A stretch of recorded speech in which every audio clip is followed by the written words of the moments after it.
Thank you very much, Presiding Officer. Scotland's international climate change agenda has always been to act as a model of international best practice. We are an industrialised nation, and we have a moral duty to play our part in tackling climate change and helping those who have contributed least to the problem to mitigate and adapt to our global climate change environment. We must not forget that it was our process of rapid development and industrialisation, something to which Marco Biaggi most recently referred, and many others also made reference, which we benefit from here in Scotland today, that caused the carbon emissions that have ultimately resulted in the changing climate we globally face today. Therefore, it is without doubt that we in the industrialised world are best placed to mitigate the effects of climate change and have the moral duty to do so. A climate justice approach, though, must focus on what we can do to help those in the developing world, those who have done least to cause the problem and who are now most hardest hit by its effect. Given Scotland's ambitious world-leading legislation, which we all supported here, it's fitting that we're also leading the way in putting climate justice at the heart of our policy making in this area. And I congratulate every single member who's participated in this debate for their distinctive and interesting contribution to the debate. And the number of things have been raised which had not crossed my thinking up till now, which I will take away. I won't be able to deal in my limited time with everything that's been said.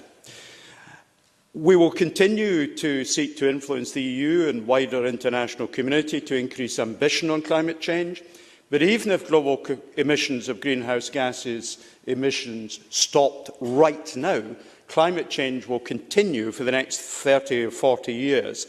Past and present emissions determine that that's the case. That's why we must not forget the importance of adaptation and climate justice in the future. Turning to a few of the things that have come up in the debate, most recently Claire Baker asked about Rio 20. We have asked the UK Government for a place on the UK delegation. I know places will be limited, so I don't know what the answer will be. I believe also the Welsh Assembly Government are similarly looking to be at Rio. May I congratulate SCIAF on already commenting on the debate today, and I'll just read a quote from their press release. Today's debate in the Scottish Parliament demonstrated cross-party support for the concept of climate justice and a clear recognition of widespread public concern about the impact of climate change around the world. So I think we can all share momentarily in the lustre of at least being part of a debate. We have to move to the point where we can share in dealing with the problem. Now, part of what Patrick Harvey has put in his motion relates to consumption. I say to him officials have been exploring how best to meet the Section 37 reporting duty. Work on estimating Scottish consumption-based emissions has now been contracted out, and we plan to publish the results and respective data up to 2009 before the summer recess. We are the first country in the world to do anything of this kind, so it's quite a formidable challenge. I'm not going to overclaim for perfection in the analysis, but I think it's a very good start. Patrick Harvey. I'm grateful for the Minister's response. Can he, and I acknowledge that it's a work in progress, can he confirm that following the 2009 figures, this will become an annual part of the normal reporting cycle on climate change targets to Parliament? Minister Stewart. I prefer at this stage to say we will report on each year of progress. The timetable for doing so is something to which I will return at a later point. Picking up some of the remarks that members have made during the debate, and starting with Claudia Beamish, she quite rightly opened her remarks by saying there's need to change behaviour and essentially this is a silent crisis. And I found myself absolutely in agreement with that. Effects are skewed and indiscriminate, she said also, and that is something that others picked up. She also made reference to the First Minister's speech in Beijing in December. We have to set our own house in order and we have to set an example, something that many said. I wasn't aware of the example of 25 cities in China going for new eco-vehicles. I will look at that again, although when I was in China a couple of years ago, I did visit an electric vehicle factory and found the US government had an order of 400 electric vans just waiting to be shipped off to the United States. So China is doing much more than we sometimes imagine. And if we're not careful, they may end up taking many of the economic opportunities that exist. Patrick Harvey rightly pointed to the great Enlightenment figures that have contributed to modern thinking that we can see statues and memorials to, particularly as we go along George Street and Princes Street. Perhaps we should also remind ourselves, of course, that Adam Smith's grave lies a few hundred metres from the door of the Parliament as well. The Scottish Climate Fund, I'll just make one comment. I think it arose. It will be in addition to any funds already allocated elsewhere, but we'll hear more about that later. Jimmy McGregor, and I'm glad to have the Conservatives participating in this debate in such a positive spirit, said that climate change is one of the greatest challenges, and we absolutely agree with that. Personalising it by talking about the rainfall in Loch Awe. It's okay, Jamie, it was only falling on you. The rest of us we're being treated quite differently. But 140 inches is a formidable amount of rain.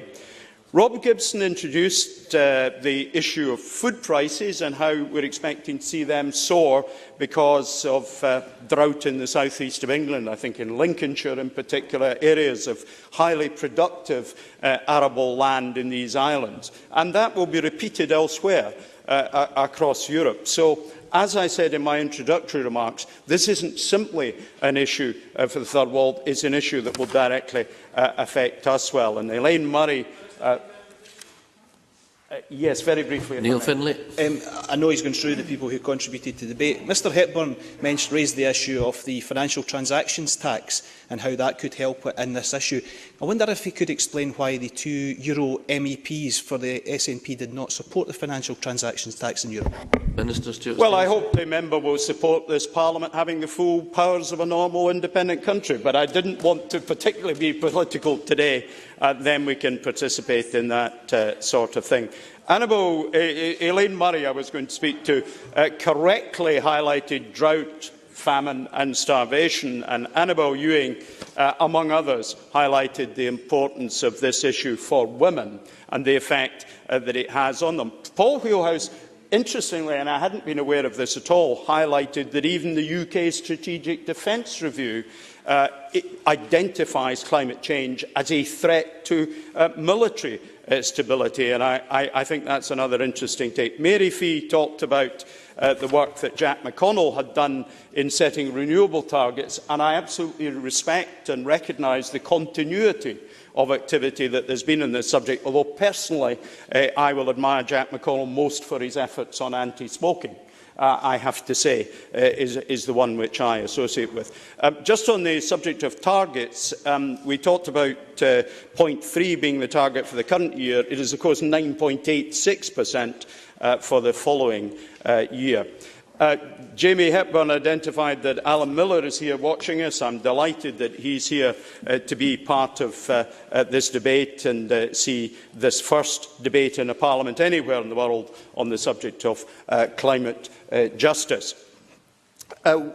Jim Hume said, as a member of the United Kingdom, we can internationally engage. That's, of course, correct. We could do much more in a different environment, but let's not spend too much time on that at the moment. Curriculum for Excellence was referred to by Dennis Robertson and his Old Rame Primary School and their achievements. Typical of what's happening in schools right across Scotland. The idea that children are now sending their parents to bed early so as the lights go out and impact positively on climate change is a new one. but not necessarily a bad one. And Margaret McDougall, we have been supporting allotments through the Climate Challenge Fund, so we're doing quite a lot on that. And on forestry, we are in the current year supporting 8,100 hectares, moving to our target of 10,000 hectares per year. Last year we managed to support 5,000, just over 5,000 hectares. Aileen MacLeod, I shall be lugging a mug, as people in Dumfries have been doing. I think, Presiding Officer, we've seen excellent contributions from around the Parliament. We've seen a huge range of issues brought up, from things like the Crown Estate to national defence. So it's been wide-ranging. It is but a start in this debate. Inevitably, when we have the first ever debate in a Parliament on climate justice, we can't cover the thing in its entirety. But we'll certainly make sure that others see all the contributions that we made to this debate. Throughout history as a nation, we've been at the forefront of innovation. Our strong engineering background has put us in the vanguard of past industrial revolutions, and we've reaped the rewards, being a high-carbon country. We're now at the forefront of another industrial green revolution. We must ensure that in reaping the rewards of this low-carbon revolution at home, we take those less fortunate than ourselves with us, letting others benefit from our innovation, knowledge and expertise in these emerging economies. In making 2012 the year of climate justice, we must influence others to do the same. Let me just quote again from Mary Robinson. Climate change is a matter of justice. The richest countries cause the problem, but it's the world's poorest who are already suffering from its effects. The international community must commit to righting that wrong. Presiding Officer.